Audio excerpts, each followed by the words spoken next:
Welcome to our tour and review of the Hotel di Ville in Civitavecchia, Rome. We stayed here for one night before joining the Royal Clipper sailing tall ship on a 7-night cruise. Is this a good choice for a pre-cruise stay? Stay tuned to find out. Right then, so we've been staying at Hotel della Ville in Civitavecchia, which is the cruise port for Rome, as we're going on a cruise.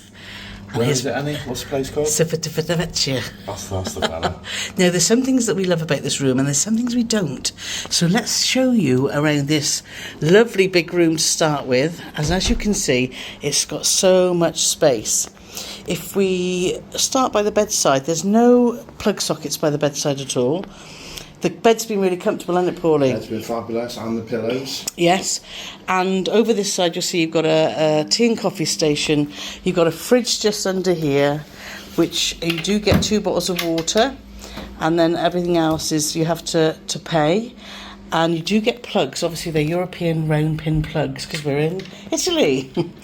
And then over this side also you've got a USB.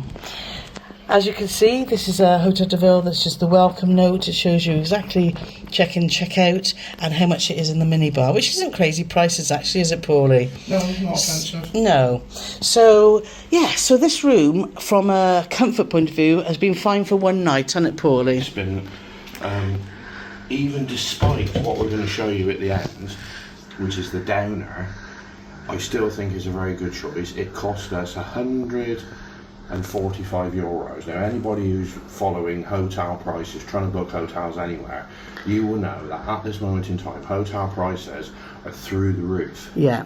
Now, it is, like Carl said, it's a lovely, comfortable bed. There's so much space. Yeah. You've got a big TV, which, I'm really shocked to say that most of it's in Italian. But, hey ho, there's plenty of light. We're going to look at this window last. Yes. But why don't you talk about location? Because we walked out last night. Well, let's point about the window first, and then we'll talk about location. So we've got 2 windows. This is our forward-facing view. Yes. Which, as you can see, it's a lovely sea view. Is not bad at all. Now, this little main street that you can see there, there's as you go to the right, as we're looking at it, there's lots of little bars and restaurants. There's also bars and restaurants this side of the road. And then if you go 1 or 2 streets back, it's filled with bars and restaurants. Lovely little squares. Yeah, it's a really... We had an awesome pizza last night, didn't we? And it wasn't expensive. Not expensive at all. And I must admit, we've read some reviews and it's like, it's nothing to shout home about. But we were actually pleasantly surprised. Yes. Now, window number 2. This is where the magic happens if you're going on a cruise. Because out of window number 2, you can see.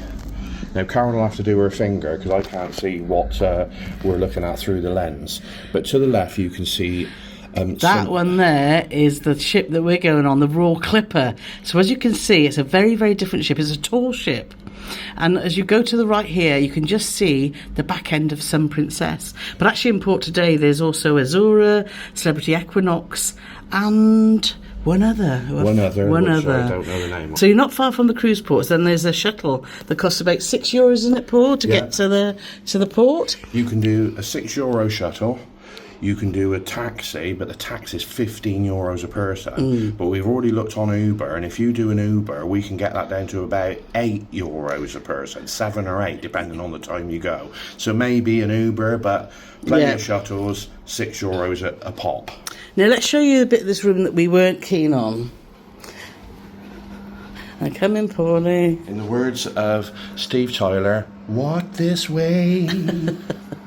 Before we go into there, there's a big wardrobe. Yes. Only 5 or 6 hangers, but you have got a safe which is not big enough for a laptop, but it's big enough for all your valuables. It's nice to have a safe. And some drawers down there. But I'm sure if you're like us and you're coming on a 1-night pre-cruise stay, which is what this is all about, you don't unpack much anyway.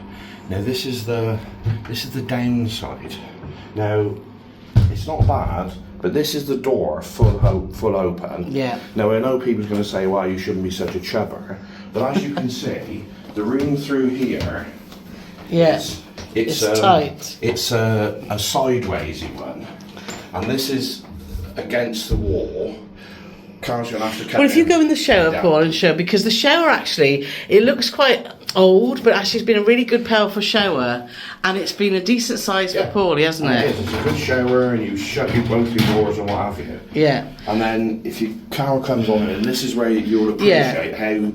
Now this corner here is a wasted space because all you've got is some things to put your towels. But if I come in here, you'll see that you can see the bathroom from this angle. It's just, I don't know, it's just a weird setup. You've got a bidet and you've got a regular toilet. But if you're sat on the toilet, and you... Obviously, I'm sat on the toilet and there's loads of room. And the toilet roll is within easy reach. Nice reach. Now, we've been together for a long time, so we don't mind one of us coming in the bathroom where we're doing our business. But it's not physically possible. No. Because... you could break someone's break kneecaps. somebody's kneecap off. So, the question I ask myself is, Mr. Designer Man, you've made this here with all that extra space on there to put your stuff on, which is okay, but why didn't you put the sink next to the shower? Yeah. And then literally you'd have all this space to walk in, you've got loads of it. It's just it's not offensive because this is a one-night cruise stay. You wouldn't be staying in, you know, if you're saying I want to stay in Civitavecchia for a week, it'd be like no. But a one-night pre-cruise stay or a post-cruise stay one night. And also you get products, so you get a squeezy hand gel and you get squeezy shampoo in there. So and you also get toothbrushes, and there was a razor there too, and some products just here. Paul's just squeezing to get out. So it's not the end of the world, but the bathroom's just a very odd design. We want to point this out to people because if you're of a certain shape or size, this bathroom is no good to you whatsoever. I mean, I know I'm carrying a bit more weight than I'd like to. Yes. But it would be, if somebody turned up and said, oh, you recommended this room, we would like to show you the good and the bad. But overall, would we stay here again? Yes, we would. Yes. Breakfast was included as well, so it's a typical sort of continental European. They had some scrambled eggs, they had some funny sausages, frankfurters, some wonderful pastries, I have to say. Yes. Tea and coffee, juices, strangely a bowl of walnuts. I don't know. Lots of fruit, lots of ham, lots of cheeses. Pretty much all the continental fare that you would expect. The staff in there were lovely. So overall, good choice. I would say for the money, definitely yes. Now go and watch more of our videos here. And make sure you're subscribed to our YouTube channel so you don't miss out on our Rural Clipper vlog series, which is coming very soon.